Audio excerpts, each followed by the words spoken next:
Hi, and welcome to your lecture on national policies regarding health IT. In order to understand these policies, you're going to need to have a better understanding of the comparison of where the United States is compared to other countries regarding health IT, and what has happened in the last 2 decades in the development of health IT in the United States. So, prior to the institution of national health policies, the U.S. was way far behind other countries. I believe the COVID-19 crisis has pointed out we're still way behind, but we were super far behind the other countries. Those countries that are most advanced in the world are Holland, Sweden, Denmark, followed by England, Spain, Australia, New Zealand, Singapore, Hong Kong. Like I'm saying, a whole lot of people are way ahead of us, right? And when we were way behind, the most advanced nations at that time in the early 2000s had 100% of EHRs in primary care, universal e-prescribing, the ability to send a summary record wherever it needed to go, unique IDs for providers, nurses, patients, and locations, and basic clinical support in primary care. So needless to say, we didn't have too many EHRs or too much health IT back in the early 2000s. So we were not only behind, we were super far behind. So we say, what happened to create some change? So the era before the passage of the HITECH Act, which we'll get into the definition of that in a minute, had many factors that contributed to the eventual passage of the act. President George W. Bush desired for healthcare to be digitized by 2014. In November of 2001, a National Health Information Infrastructure report was released and pointed out how deficient we were in so many ways. So in April of 2004, then President George W. Bush initiated an executive order for the creation of the position of a National Coordinator of Health IT. And the goal of this National Coordinator was to establish standard technologies to be implemented across the board and to achieve interoperability.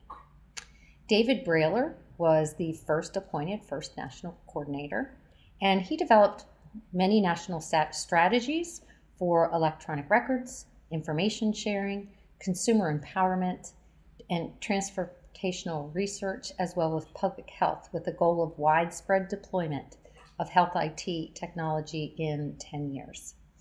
In 2004, they released a document with a plan, but they didn't have a lot of buy-in from national agencies.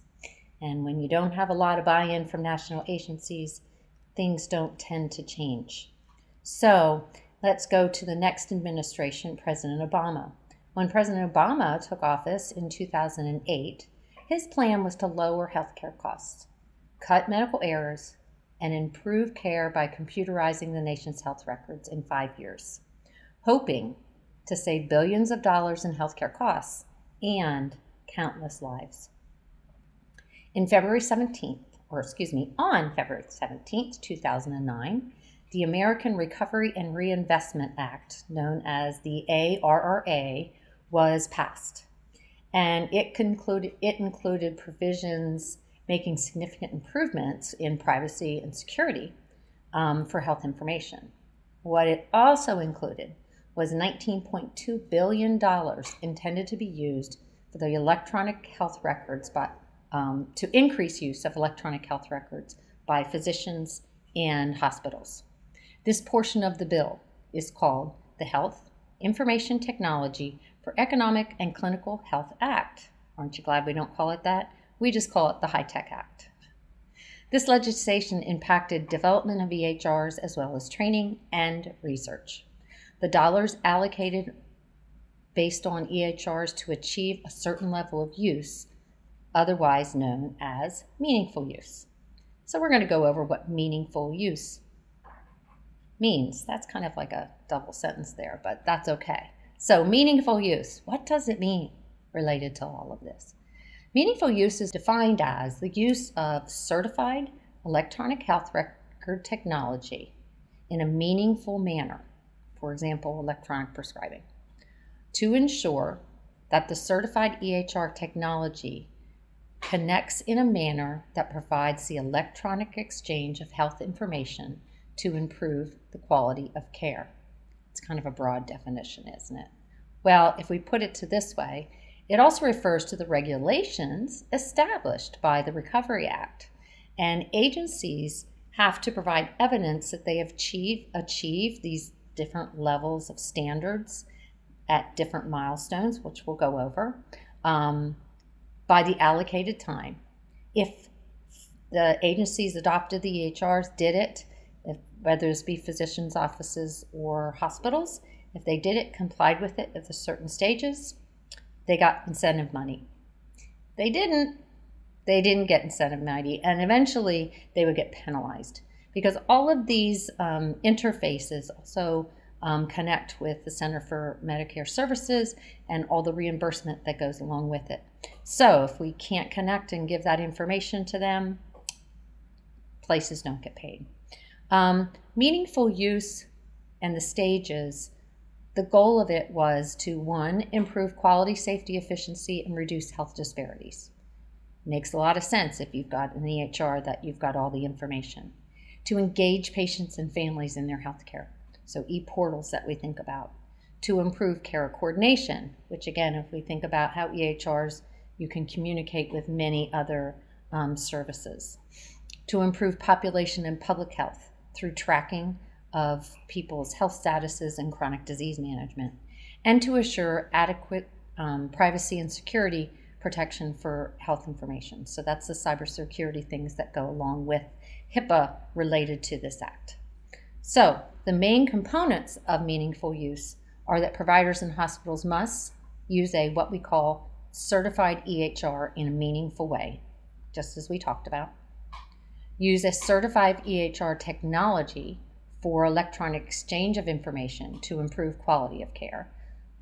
So in other words, somebody could go from Bon Secours to VCU and be able to transfer that information. We'll talk about that more later too.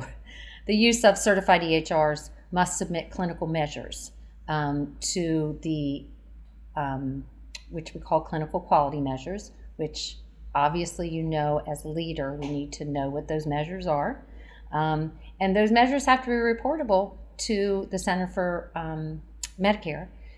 If in fact, we'll get into this more again, but if you don't meet the measures, you don't get payments, you get dinged in all of your quality reports for hospitals and organizations. So that's where meaningful use came. That's where those laws were so significant to all the changes that you have seen in healthcare systems over the last 20 years. So let's come to a little bit more now. Where are we? Well, we're not where we should be, especially not on interoperability. President Trump's administration has set interoperability as a top priority for the federal government. This is in an aim to be able to share that patient data in an instant, regardless of the hospital, pharmacy, lab, clinical site, or where you are in the United States. We are not there yet. This continues to be a work in progress. As once said by Winston Churchill, now this is not the end. It is not even the beginning of the end. It is perhaps the end of the beginning. We have started, but we have so much more to do in health IT in the United States in order to get it to the level that we truly are achieving what these bills have passed and the goals that went along with that. Thanks for listening. Please contact me if you have any questions.